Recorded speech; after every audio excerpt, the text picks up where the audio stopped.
नमस्कार दोस्तों, एक बार फिर से स्वागत है आपका आपके चैनल फायर इन इंडिया में। मैं हूं कृष्ण और मैं आज आपके लिए लेकर आया हूं option trading tutorials for beginners part 4।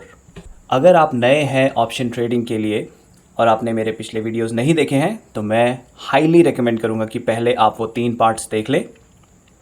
उसमें मैंने काफ़ी सारी डिटेल्स लाइक टर्मिनोलॉजी और ऑप्शन कैसे बाय करते हैं और भी सारी डिटेल्स शेयर किए हैं। तो पहले वो देख लें, उसके बाद ये वाला वीडियो देखें ताकि आपको पूरी तरह से समझ में आए। लेकिन अगर आपने वो वीडियोस ऑलरेडी देख लिए हैं तो आप सही जगह आ गए हैं। तो आज के वीडियो में मैं बात करने वाला हूँ सेलिंग और राइटिंग कॉल ऑप्शंस। ठीक है, सेलिंग और राइटिंग दोनों एक ही चीज़ को कहते हैं। तो इसमें सबसे पहले बात करते हैं कि क्या क्या terminology, the most commonly terminology that you will come across in option selling are strike price, premium, expiry date, lot size and margin money. तो ये शुरू के 4 मैं ऑलरेडी एक्सप्लेन कर चुका हूँ अपने पिछले पार्ट में। मार्जिन मनी ये एक चीज़ है जो सेलिंग के वक्त बहुत इंपॉर्टेंट रोल अदा करता है, तो इसको आज सबसे पहले समझ लेते हैं। बाकी के डेफिनेशंस आप मेरे पिछले वीडियो में देख लीजिएगा। तो मार्जिन मनी का सिंपल डेफिनेशन है वो कैश और सिक्योरिटी जो इन्वेस्टर के पास अपने अकाउंट में होना चाहिए ताकि वो किसी कॉल को राइट कर सके या सेल कर सके। ठीक है, ये एक तरह का कोलैटरल है, एक तरह का सिक्योरिटी है जो ब्रोकर को चाहिए होता है ताकि वो आपको सेल करने दे। और अगर मार्केट इस डायरेक्शन में चले जाता है जहाँ की ब्रोकर को पैसे देने पड़े, वो ऑफकोर्स अपनी पॉकेट से नहीं देगा, वो आपको देने होंगे, तो वो है मार्जिन मनी जो उसे कवर करता है। तो मार्जिन मनी कहाँ दिखेगा जब आप सेल कर रहे हैं वो मैं थोड़ी देर में आपको जब डेमो दूंगा तब दिखाऊंगा। लेकिन मार्जिन मनी की बात करें तो आपको चाहिए होता है कैश में आप रख सकते हैं मार्जिन मनी को। तो अगर आपके अकाउंट में कैश में है मिनिमम 50% आप यूज़ कर सकते हैं और मैक्सिमम 100%। तो पूरा का पूरा मार्जिन मनी अगर आपके पास कैश में है यूज़ कर लीजिए। लेकिन अगर आप चाहते हैं कोलैटरल यूज़ करना, अभी बताता हूँ कोलैटरल क्या होता है। तो कोलैटरल को आप मिनिमम 0% और मैक्सिमम 50% तक यूज़ कर सकते हैं। बेसिकली कोलैटरल है अगर आपके पास कोई और स्टॉक्स की होल्डिंग है, उन्हें आप प्लेज करना चाहते हैं या कि गिरवी रखना चाहते हैं अपने ब्रोकर के पास, उसके बदले में ब्रोकर आपको मार्जिन मनी देता है। उस मार्जिन मनी को आप ऑप्शन ट्रेडिंग में यूज़ कर सकते हैं जब आप सेल कर रहे हो कॉल्स को या पुट्स को। और प्लेजिंग कैसे करते हैं, प्लेजिंग क्या होती है, उसकी डेफिनेशन क्विकली यही है जो मैंने अभी बताया कि अगर आपके पास कोई होल्डिंग है तो आप उसे प्लेज कर सकते हैं। उसमें से एक डिडक्शन कर लेगा ब्रोकर, उसे हेयर कट कहते हैं। अलग अलग होल्डिंग्स में, अलग अलग स्टॉक्स में, अलग अलग ETFs में अलग अलग हेयर कट होते हैं, थोड़े ऊपर नीचे होते हैं। ठीक है, मैं अभी आपको दिखाता हूँ वो कहाँ पर होते हैं। बेसिकली ये येलो पार्ट देखिए जो कि ये बता रहा है आपको कि 50% कंपलसरी आपको कैश में देना होगा मार्जिन, बाकी का 50% आप चाहे तो कैश में ही दे दें या फिर कोलैटरल मार्जिन से दे दें। तो अब देखते हैं ज़ीरोधा जो कि मैं यूज़ करता हूं प्लेटफॉर्म, उसमें प्लेजिंग कैसे करते हैं। तो मैंने ज़ीरोधा में लॉगिन कर लिया अपने अकाउंट में। तो आपको जाना होगा कंसोल में और कंसोल के अंदर अपने पोर्टफोलियो में जाइए और फिर होल्डिंग्स में जाइए।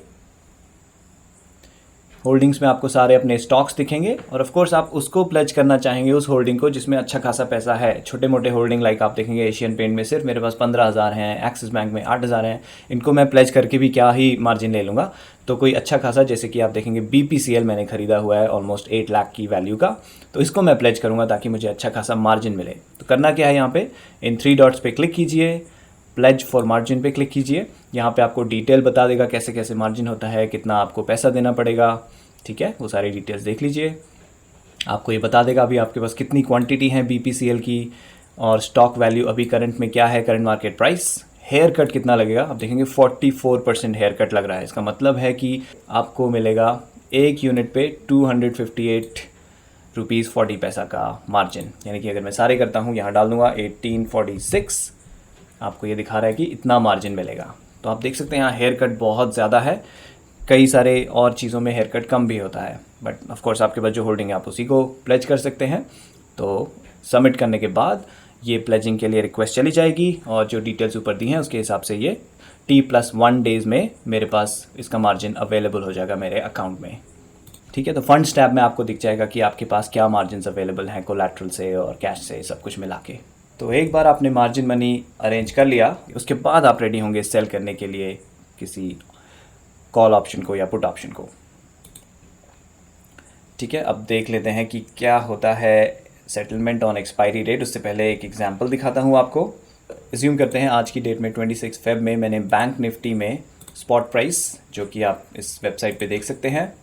ये आपको याद होगा अगर आपने पिछले पार्ट्स देखे हैं, NSE इंडिया की वेबसाइट होती है जहाँ से हम कौन सा इंडेक्स में या फिर कौन से स्टॉक में हमें ट्रेड करना है उसे चूज़ कर सकते हैं। तो बैंक निफ्टी मैंने चूज़ किया। टॉप में आपको उसका करंट मार्केट प्राइस दिखा देगा, क्योंकि ये वीडियो मैं मार्केट क्लोज होने के बाद बना रहा हूँ, तो ये है उसका क्लोजिंग प्राइस। ठीक है, तो हम जस्ट एग्जांपल के लिए अज्यूम करते हैं कि हम एक्टिव मार्केट में हैं और ये ट्रेड कर रहे हैं और उसका एक्टिव करंट मार्केट प्राइस इतना है। तो 34,803 मैं नीचे जाऊँ, इसके हिसाब से मैं अभी सिर्फ ये एग्जांपल के लिए बोल रहा हूँ, कोई स्ट्रैटेजी नहीं है, कि 36,000 मुझे लगता है कि मार्केट शायद इतना ऊपर जाएगा, लेकिन उससे ऊपर नहीं जाएगा इस एक्सपायरी डेट तक। ठीक है, 4 मार्च तक। तो मैं 36,000 का कॉल राइट करना चाहता हूँ। उसका प्रीमियम यहाँ देख सकता हूँ मैं 236 रुपीज़ 15 पैसा। तो अगर इस टेबल में ये वैल्यूज़ डालूँ, spot price, strike price 36,000, expiry date 4 March, premium 236 rupees 15 पैसा, लॉट साइज जो कि बैंक निफ्टी का है 25, यानी कि इतनी क्वांटिटी मुझे सेल करनी पड़ेगी मिनिमम, और इसके मल्टीपल में मैं सेल कर सकता हूँ 25, 50 एट्सेट्रा। प्रीमियम रिसीव्ड, तो इसका सिंपल फॉर्मूला है, जो आपको प्रीमियम पर यूनिट मिल रहा है इनटू द लॉट साइज, वो आपका टोटल प्रीमियम जो आपको मिलेगा। तो जैसे ही आप कोई कॉल सेल करते हैं और वो ऑर्डर एग्जीक्यूट हो जाता है सक्सेसफुली, उतना प्रीमियम आपके अकाउंट में जमा हो जाएगा। ऐसा नहीं है कि एक्सपायरी के दिन आपको प्रीमियम मिलेगा, वो प्रीमियम आपको उसी दिन मिल जाएगा। और ये है मार्जिन रिक्वायर्ड। ठीक है, ये कहाँ देखते हैं, मैं अभी आपको दिखाऊंगा। तो इतना मार्जिन आपके पास अवेलेबल होना चाहिए, या तो कैश में या फिर कोलैटरल प्लस कैश। आपने प्लेज करके मार्जिन इकट्ठा किया, वो कोलैटरल हो गया, और प्लस कैश, जैसा मैंने बताया 50% आप मिनिमम कैश में और बाकी का कोलैटरल से कर सकते हैं, या फिर 100% कैश में भी कर सकते हैं। और याद रखिए, क्योंकि आज 26 फेब है और 4 मार्च, अभी पूरा एक हफ्ता बचा है, 4 दिन बचे हैं एक्सपायरी में। उस बीच प्राइसेस अप एंड डाउन होंगे, तो अगर प्राइसेस ऊपर जाते हैं या स्पॉट प्राइस ऊपर जाता है तो मार्जिन रिक्वायर्ड बढ़ेगा, अगर ये नीचे जाता है तो मार्जिन रिक्वायर्ड घटेगा। ये कांस्टेंट नहीं है, आपने जो बेचते वक्त मार्जिन दिखाया आपको वो कांस्टेंट नहीं रहेगा, वो चेंज होता रहेगा मार्केट के अप और डाउन जाने पे। तो अब देखते हैं ये मार्जिन दिखता कहाँ पे है हमें, जब हम कोई ऑर्डर प्लेस कर रहे होते हैं। तो वापस जीरो था में चलते हैं। तो सबसे पहले मैं ऐड करूँगा जो मुझे करना है, तो 36,000 बैंक निफ्टी 4 मार्च, वो मैंने ऐड कर दिया। अब यहाँ पे आपको प्रीमियम दिख रहा है जो हमने ऑलरेडी देख लिया था, 236 रुपीज़ 15 पैसा। तो इसे राइट करने के लिए मुझे क्या करना है, इसके ऊपर जाके सेल करना है। तो call writing, call selling, one and the same thing. यहाँ ऑटोमेटिकली 25 आ जाएगा क्वांटिटी में, क्योंकि ये एक लॉट है बैंक निफ्टी का। अगर मैं मल्टीपल लॉट चाहता हूँ तो 25, 50 ऐसे करूँगा। प्रीमियम ऑलरेडी आ गया है यहाँ पे, और हमेशा लिमिट पे ही करें, जैसा कि मैं हर बार अपने वीडियोस में बताता हूँ। जब भी आप ऑप्शन ट्रेडिंग में या फिर ऐसे किसी इंस्ट्रूमेंट में ट्रेड करें जिसके प्राइस बहुत तेज़ी से फ्लक्चुएट होते हैं, हमेशा लिमिट पे ही ऑर्डर डालें, मार्केट पे मत डालिए। हो सकता है 236 का 230, 225 हो जाए, बहुत क्विकली फ्लक्चुएट होते हैं ये। ठीक है, उसके बाद जैसे ही आप सेल दबाएंगे, ये ऑर्डर मार्केट में चला जाएगा, और अगर कोई बायर हुआ 236 रुपीज़ 15 पैसे का, वो आपका ऑर्डर एग्जीक्यूट हो जाएगा। नीचे यहाँ पे देखिए मार्जिन आपको दिखा रहा है, कितना मार्जिन चाहिए। यही मार्जिन मैंने अपनी एक्सेल फाइल में मेंशन कर दिया था। ठीक है, तो जब आप अपने ऑर्डर डाल रहे हो, जस्ट मार्जिन अपनी इन्फॉर्मेशन के लिए आप लिख सकते हैं, ताकि आपको पता हो कि कितना मार्जिन था उस वक्त जब आपने ऑर्डर एग्जीक्यूट किया। अब ये बात हो गई कि हमने ऑर्डर तो कर दिया, हमने सेल कर दिया, हमें प्रीमियम मिल गया। अब सिनेरियोज़ क्या होते हैं जब मार्केट अलग अलग तरह से बिहेव करेगा, उन्हें देख लेते हैं। सिनेरियो 1 है कि बैंक निफ्टी का प्राइस ऊपर चला गया हमारे स्ट्राइक प्राइस से, जो कि था 36,000। तो पहले एग्जांपल में जस्ट मानते हैं 100 पॉइंट्स ऊपर गया, 36,100 मूवमेंट इन बैंक निफ्टी। तो मैंने बेसिकली स्पॉट प्राइस से इस bank Nifty price on the expiry day को ट्रैक किया कि कितना मूवमेंट हुआ। पे द बायर, 2500 रुपीज़ हमें बायर को पे करने पड़ेंगे, बिकॉज स्ट्राइक प्राइस से ऊपर चला गया। और ये कैसे कैलकुलेट किया है, 36,100 माइनस 36,000 इंटू क्वान्टिटी, यानी कि 25। तो आ गया 2500। हमें ऑलरेडी प्रीमियम मिल चुका था 5,904। तो हमारा प्रॉफिट प्रीमियम में से माइनस कर दीजिए जो बायर को पे कर रहे हैं, 3,404। अगर प्राइस और ऊपर चला जाता, ये मैंने थोड़ा स्पेसिफिक प्राइस इसलिए लिया है आपको ये बताने के लिए कि इतने के लगभग अगर प्राइस जाता तो pay the buyer and premium received almost same हो जाता, यानी कि यहाँ तक आपको कोई नुकसान नहीं हो रहा है। अगर आपने स्ट्राइक प्राइस 36,000 भी चूज़ किया है, ये नहीं कि 36,000 से ऊपर जाते ही, ज़रा सा ऊपर जाते ही आपको नुकसान होना शुरू हो जाएगा। जब तक प्राइस यहाँ पे नहीं जाता तब तक आप नुकसान में नहीं हैं। हाँ, आपका फ़ायदा भी ऑलमोस्ट ज़ीरो हो जाएगा, लेकिन आप नुकसान, कोई आपकी पॉकेट से पैसा नहीं जाएगा।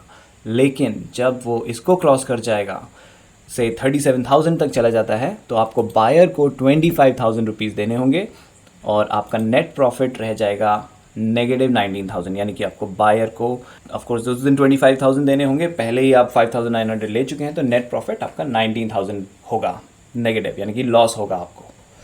तो ये है सिनेरियो नंबर 1। सिनेरियो नंबर 2 है कि बैंक निफ्टी का प्राइस चोजन प्राइस से ऊपर नहीं जाता है। तो मैंने जस्ट ₹1 नीचे मान लिया, 35,999, एक्सपायरी के दिन इतना प्राइस होता, तो हमें बायर को कुछ भी नहीं देना होगा। तो अगर स्ट्राइक प्राइस से कुछ भी प्राइस नीचे रहता है एक्सपायरी ख़त्म होने के दिन, जैसे एक्सपायरी 4 मार्च को है, जब 4 मार्च को मार्केट क्लोज होगा उस वक्त क्या प्राइस होगा, उसके हिसाब से अगर वो प्राइस स्ट्राइक प्राइस से नीचे है तो आपको बायर को कुछ नहीं देना पड़ेगा, यानी कि आपका जो भी आपको प्रीमियम मिला था वो पूरा का पूरा आपका हो जाएगा। और प्राइस बहुत बहुत नीचे चले जाए उससे कोई फ़र्क नहीं पड़ता, आपका प्रॉफिट नहीं बढ़ेगा। तो आपके प्रॉफिट लिमिटेड होते हैं जब आप कॉल्स को राइट करते हैं या पुट्स को राइट करते हैं। तो settlement on expiry, Nifty, bank Nifty, financial Nifty, ये जो इंडेक्स बेस्ड ऑप्शंस हैं उनके केस में कैश में सेटल होता है। जो मैंने अभी एग्जांपल आपको दिखाया कि बायर को पे करना होगा, वो अगर वो सिनेरियो बनता है तो आपको कैश में देना होगा, ऑटोमेटिकली आपके अकाउंट से उतना अमाउंट डिडक्ट हो जाएगा एक्सपायरी के दिन। लेकिन स्टॉक्स के केस में लाइक एयरटेल, रिलायंस, TCS, ये जो निफ्टी 50 के स्टॉक्स हैं जो ऑप्शन ट्रेडिंग में अवेलेबल हैं, उनकी सेटलमेंट अगर आपके स्ट्राइक प्राइस से प्राइस ऊपर चला जाता है तो डिलीवरी में होगी। यानी कि अगर आपने कोई कॉल राइट करी है स्टॉक्स में और आपके पास उतने स्टॉक्स नहीं हैं, आपको ख़रीद के वो देने पड़ेंगे। ठीक है, तो ये ध्यान से, बहुत ध्यान से समझ लीजिए कि कैश में नहीं, डिलीवरी में होता है स्टॉक्स में। दूसरी बात, ये तो हो गया कि एक्सपायरी के दिन क्या होता है, लेकिन ऐसा नहीं है कि हमें एक्सपायरी तक वेट करना ही करना है। ज़्यादातर ऑप्शन ट्रेडिंग एक्सपायरी से पहले ही हो चुकी होती है ट्रांजैक्शंस के रूप में।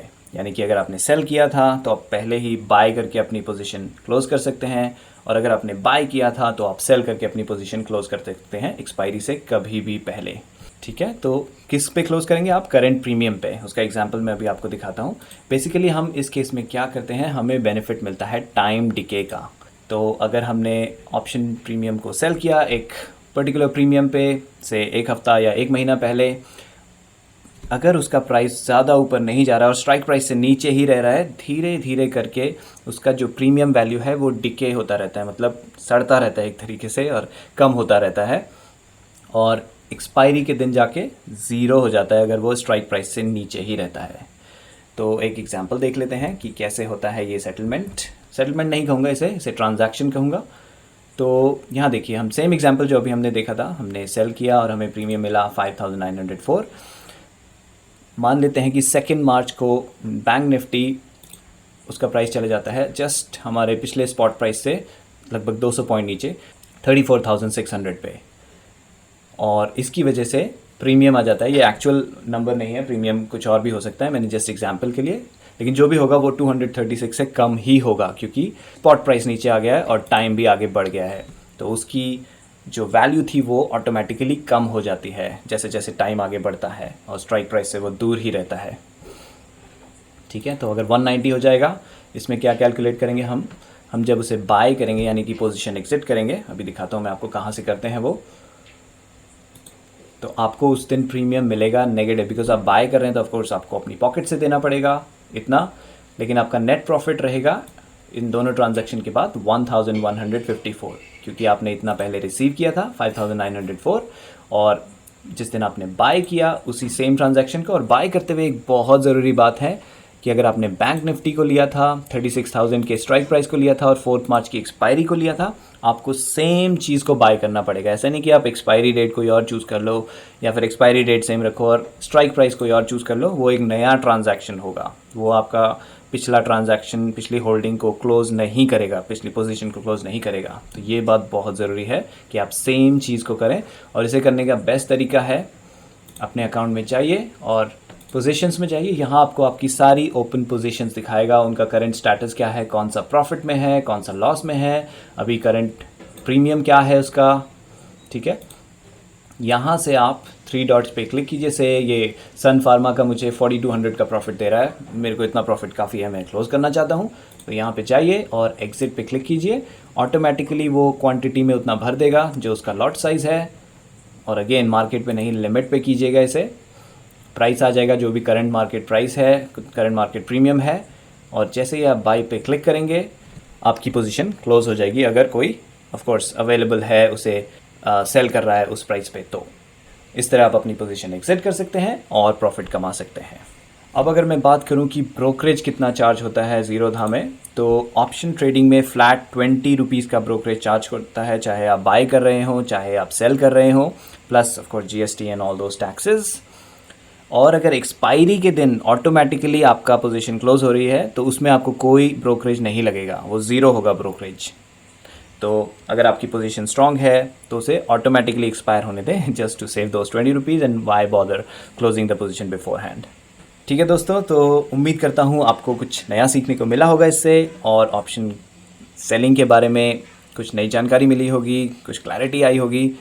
अगर आपको अभी भी कोई क्वेश्चन है, please feel free to ask them in the comments or send me an email at my email sensationkkf@yahoo.com। मुझे खुशी होगी आपके क्वेश्चंस को आंसर करने में जितना पॉसिबल है मेरे लिए। तो थैंक यू वेरी मच दोस्तों, फिर मिलूँगा आपसे अगले वीडियो में। धन्यवाद, बाय बाय।